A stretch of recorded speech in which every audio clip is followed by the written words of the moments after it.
Hello everyone, I'm Anthropomantic Fiend and I do horror-related things on the internet, and today I'm doing a contest entry for the first time in a long time because, I absolutely need to own more physical media and merchandise of things because I definitely still have room for that anywhere. But yeah, when I saw that Sean was doing another contest, I got really excited, and yes, this is The Road to Hell, which is Sean Ershen's Road to 1K subscribers contest, and he absolutely does deserve 1K subscribers. He's a great guy, excellent taste in horror, really personable. He's been on my channel at least once, and I've been on his channel before. He's always been a delight to talk to, whether that's on a live stream or just chatting to him in the comment section or on social media. Just really great guy, really great taste in horror, and always delivers on the prizes in his contests. I about swooned when I realized that I had won the last contest he did. If he hasn't done a contest since last summer, which I don't think he has, but yeah, I about needed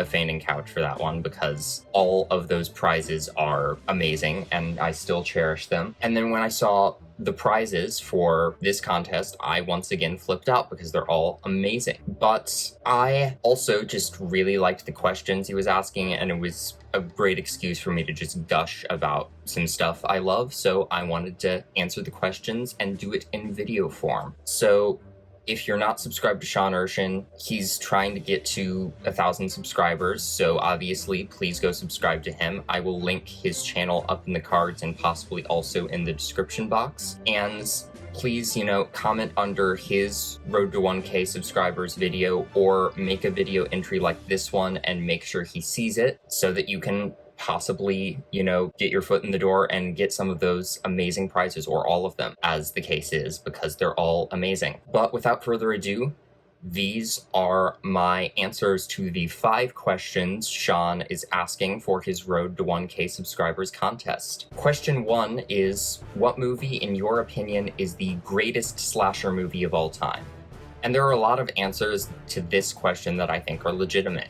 If you were to say Halloween, Friday the 13th, Black Christmas, The Texas Chainsaw Massacre, or even Psycho, I would be completely down with that. I think those are all very valid answers. I myself considered all of those movies and also even thought about Scream or Child's Play. I do think that Scream and Child's Play are both movies that rely on slasher lore that was already built by previous films. They're a little bit self-aware in that way, and Child's Play is also doing a very specific thing initially where it's capitalizing on the fear of dolls and also the Cabbage Patch Kids craze, and then it just explodes into this wild, wonderful, queer mess the further we get into the franchise. And I think both of those franchises, Scream and Child's Play, are some of the most consistently good slasher franchises. Still haven't seen Scream 5 or the Chucky series, but I will be watching both of those as soon as I possibly can. The movie that I picked for greatest slasher movie of all time is the original A Nightmare on Elm Street. This is the lovely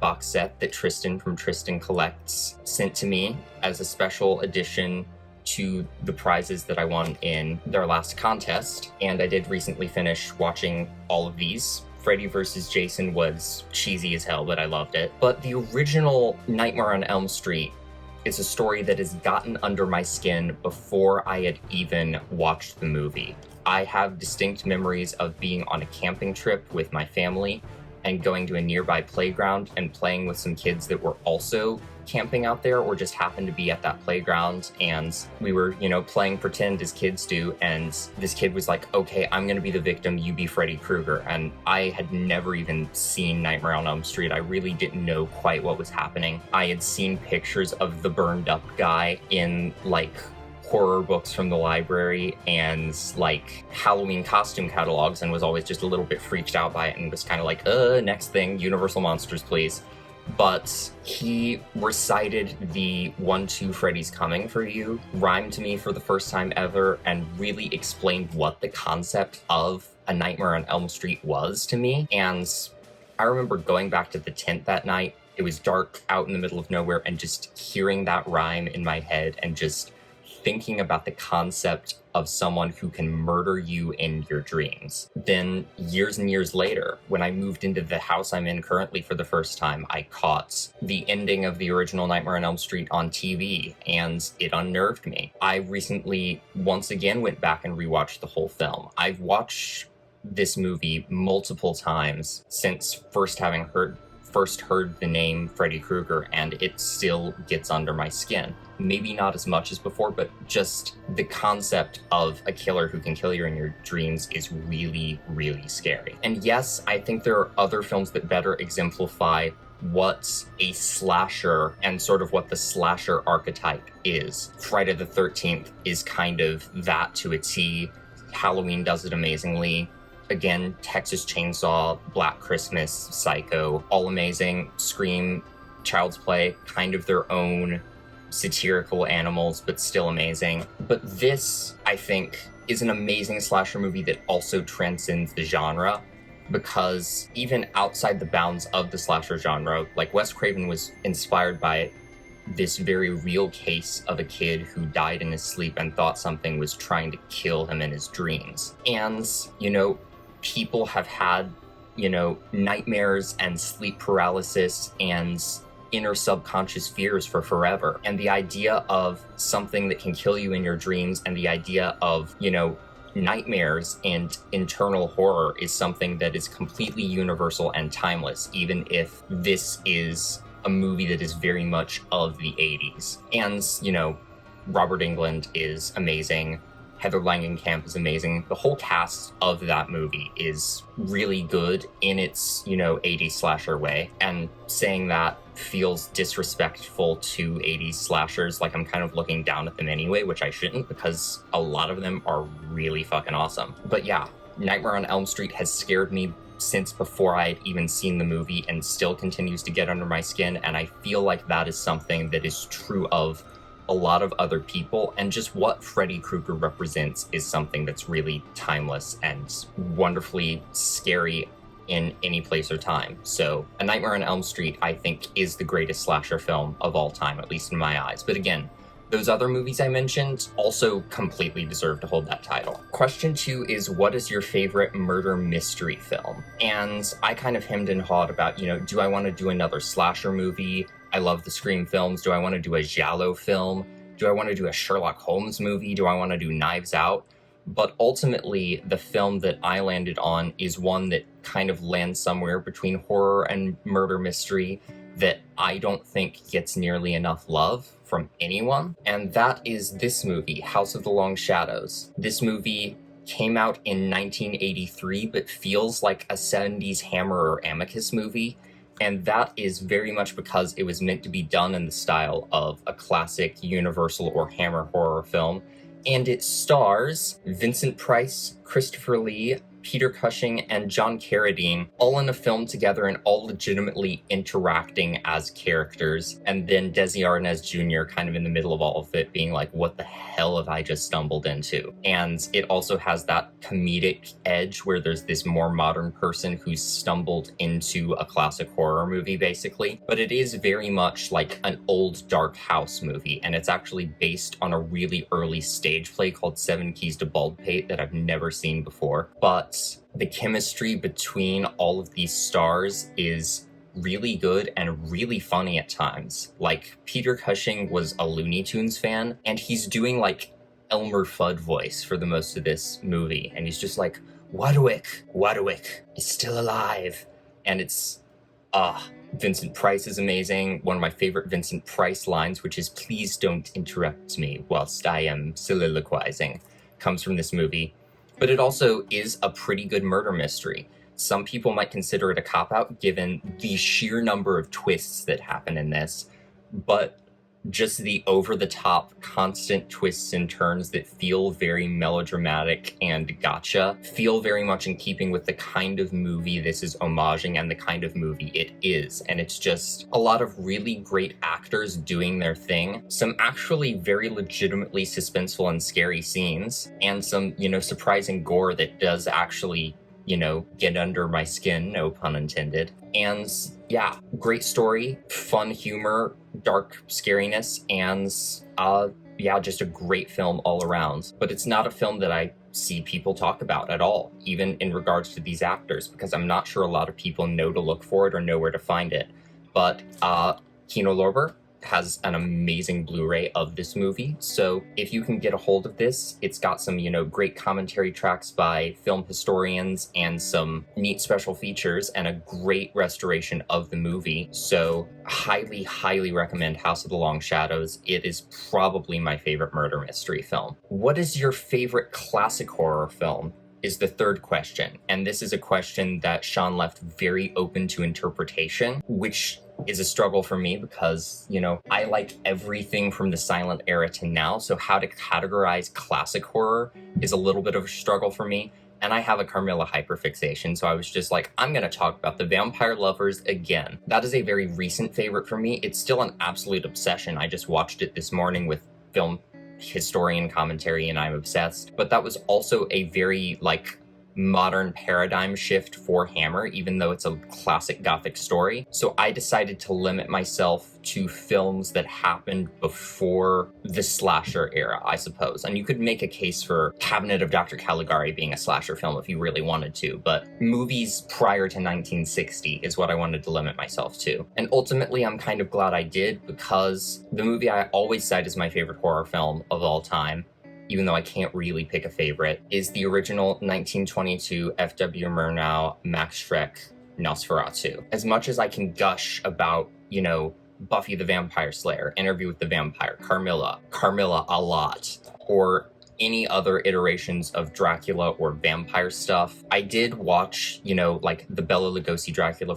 before this movie. I was reading the book at the time. I was, watching certain episodes of Dark Shadows when my dad was watching them. He was the one who kind of got me into the classic Gothic horror. But when we watched this movie together, this is the one I really latched onto. And it was the one I was worried I was going to be the most scared of. And it is an unsettling movie. There are things about it that kind of feel silly now and kind of make it endearing for me, like the just egregious use of day for night, where it's clearly day, but you have to watch this movie when it's tinted, so you can actually tell when it's supposed to be night versus day, so that's another thing. And then just the way that Max Schreck as Count Orlok just slinks around is a little bit cartoonish, but also just kind of grotesque and unsettling. But this movie is both charming as hell and still really creepy to me, and I owe so much of my just deep love of vampires to this movie. I mean, to Dracula in general, but this, again, is the movie I really latched myself onto and just held onto for years. I was still doing coloring pages in places at the time, and I would always, take the coloring page, flip it over, and start drawing Count Orlok's silhouette, leaning over Hutter or climbing the staircase. And I've just loved this movie for years and years, and it has made such an impact on the vampire genre as much as Bram Stoker's Dracula or Carmilla. Even though, Florence Stoker, Bram Stoker's widow, tried to get this thing banned because it was kind of an illegal movie. But it's still a gorgeous, German expressionist, creepy, slightly campy, endearing, but nightmarish horror movie. And I will always love it, and it is the reason I am way too obsessed with vampires now. Question 4 is, who is your favorite film director? And a couple years ago, I would have 100% gone with Tim Burton, most likely. And I still have a huge love for Tim Burton's movies. I own most of them, own multiple books on Burton's works. I even enjoy a lot of his less good movies. However, as a person, Burton has recently said some stuff that I really just do not vibe with and is kind of racisty, so I'm a little less attached to him as a person, a lot less attached to him as a person. But yeah, I do still hold a lot of affection for his movies. I just don't really want to support him as a person anymore. Guillermo del Toro, on the other hand, is someone whose films I consistently adore, except for Mimic, but Mimic kind of isn't his fault because one of his family members was kidnapped while he was trying to make that movie, and all this, and also the studio was just being a bunch of assholes to him. So Del Toro just understands just the love of monsters and outsiderness and just the inner world and symbolism in a way that I completely connect with. In a lot of ways, Tim Burton does that too, but besides me just not vibing with him as a person anymore, his world was always a completely visual one. He wasn't much of a reader and genuinely was kind of someone who liked to communicate non-verbally, which again, as a neurodivergent person who struggled to actually articulate myself properly out loud for years, I can really connect to that. And I think Edward Scissorhands is a movie that's about that in a lot of ways. But I'm also someone who's a huge lover of words and well-constructed, thought-out concepts, whereas Burton is kind of just a nonverbal, instinctual kind of person. Guillermo del Toro is extremely verbose and will tell you all of the things that he's trying to do in the movie and all of this beautiful symbolism that he's woven into it, all of the influences. And there is still a huge emotional, less intellectual, more passionate aspect to his movies, 100%. But he's also figured out how to harness that passion and know exactly what he's doing with it when he's making the movie. And I think this movie, Pan's Labyrinth, is a perfect example of that. It's a beautiful, tragic movie that shows, the horrors of war and the beauty of fantasy and fairy tale and monsters all at once, and is also a million other things at the same time. Crimson Peak is my personal favorite of his movies, but he really does have something for just about everyone. A lot of his movies are really bleak. Another really great one recently that isn't horror or fantasy, but still plays with those beautiful concepts is Nightmare Alley, which is just an amazing film noir, a remake of a film noir from the 40s, I believe. If you want something of his that is still, super fun and not as bleak, and still, communicates all of these beautiful things that he's woven into it, Hellboy is a riot. I love Hellboy. But yeah, I just really connect with the messages that Guillermo del Toro is putting out in things. He's also just a huge bibliophile and cinephile and lover of art and can talk so in depth about especially the horror and fantasy genres and his love of monsters. And he's just really, really near and dear to my heart in that way. And again, with the exception of Mimic, I haven't really watched a bad film from him yet. I still haven't seen all of his movies, but I haven't seen a bad one besides Mimic, which is not his fault. But yeah, Guillermo del Toro, definitely my favorite director. And the fifth and final question is, what is your favorite horror or sci-fi TV show of all time? And I love a lot of TV shows. This is one I didn't get into until a couple years ago, but now cannot stop talking about, and that is, of course, Buffy the Vampire Slayer. I love Buffy the Vampire Slayer so much, and I consider it both sci-fi and horror.